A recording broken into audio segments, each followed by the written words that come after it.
Hello mga kaola, welcome po ulit dito sa aking channel sa Kaola Loka.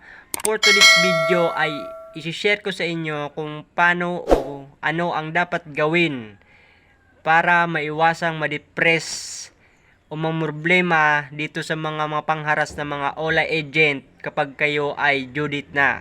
Pero bago ang lahat, kung bago ka pa lang sa aking channel, huwag mo namang kalimutang mag-like at subscribe at pindutin na rin yung notification bell para updated ka pa sa mga isusunod ko pang mga video. Tara!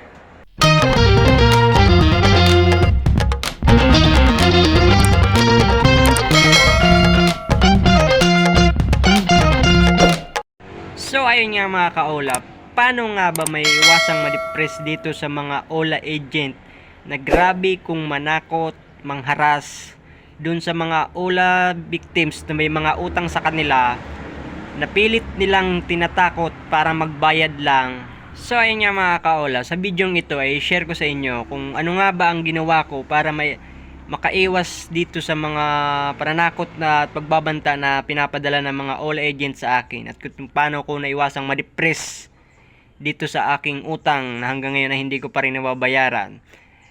Kaya kung interesado ka, tumuto ka dito ay para may apply mo rin sa sarili mo para hindi ka na ma-depress.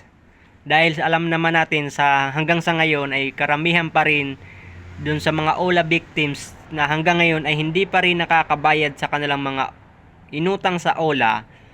Kaya hanggang ngayon ay depressed pa rin sila dahil hindi na nila alam kung paano nila mababayaran yung utang nila. Kaya tumutok ka dito sa aking channel, panuorin mo hanggang dulo para may apply mo rin sa sarili mo yung mga ginawa ko. So ayun nga mga kaola, ang kailangan mo lang gawin ay kailangan mo lang gawin itong dalawang tips na ibibigay ko sa inyo na in-apply ko sa sarili ko para nakaiwas ako dito sa mga panghaharas ng mga Ola agents sa akin. Ang unang tips na dapat nyong gawin mga kaola, kung baon na po kayo at hindi na po kayang bayaran ngayon, ay ang kailangan nyo lang pong gawin, mag-set lang po kayo sa isip nyo na babayaran nyo na lang sila kung makaipon na. Kasi kung iisipin nyo palagi na kailangan nyo na makapagbayad ngayon kahit wala pa kayong pera, ay ang maiisip nyo ay umutang ulit dun sa mga tapal-tapal system. Mas lalo lang po kayong mababaon yan. Kaya ang isipin nyo na lang po ay kung pag makaipon na o kung may sapat ng pera, sa kanyo na lang po sila babayaran.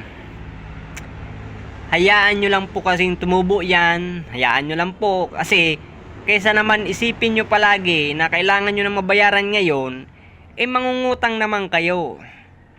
Kaya ganun lang po yung gawin nyo mga kaola. Mag-set lang po kayo sa isip nyo kung kailan nyo sila babayaran kung sakaling may pera na. Doon nyo na lang po sila bayaran. Para maiwasan na rin po ma-depress kayo kung palagi nyo pong iisipin yan araw-araw. Mamumroblema lang po kayo, madadamay po yung pamilya nyo, yung relasyon nyo, masisira lang po dyan sa kaiisip nyo kung paano nyo sila mababayaran. Kaya ang kailangan nyo lang gawin ay mag-set lang kayo sa isip nyo na sa kanyo na lang sila babayaran pag may pera na. Pangalawa mga kaola, pangalawang ginawa ko mga kaola, nag-set lang din ulit ako sa isip ko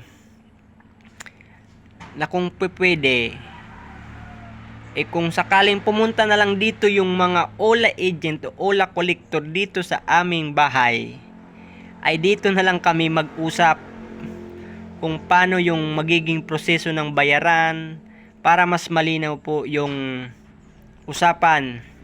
Hindi po yung sa tawag lang kayo, kasi once po na sinasagot nyo yung tawag, paulit-ulit lang po yung sinasabi nila. Magsisit po ko sila na kung kailan nyo babayaran, kailangan bayaran nyo kaagad, aapurahin po kayo. Mas lalo lang po kayong madidepress. Mas lalo lang po kayong problema. Kaya kung maganda po, mas isipin nyo na lang po palagi na kung po pwede, kung mas maganda, dito na lang sa inyong bahay, pumunta mismo yung mga Ola agent o kung sa barangay, mas maganda po kung sa barangay. Kayo na lang mag-usap kung paano kayo magsisit ng bayaran Kasi pag sa tawag po, mamumroblema lang po kayo. Baka iba-iba pa pong pananakot ang matatanggap nyo o pangaharas ang papakinggan nyo dun sa mga OLA agent na yon. Paulit-ulit lang po yung mga pinagsasabi nila sa tawag nila. Kaya mas maganda po na dito na lang sa inyong bahay o sa barangay na lang kayong mag-usap. Yun lang po mga kaula ang ginawa ko. Kaya hindi na po ako na-depress, naiwasan ko pong mamroblema. Kasi dahil sa dalawang bagay lang po yun na sinit ko sa isip ko. Kaya, yun, hindi ako masyadong namroblema. Kaya kung nakatulong sa inyo ang video na ito, huwag nyo namang kalimutang mag-like, subscribe at pindutin na rin notification bell para updated pa kayo sa may susunod ko pang mga video.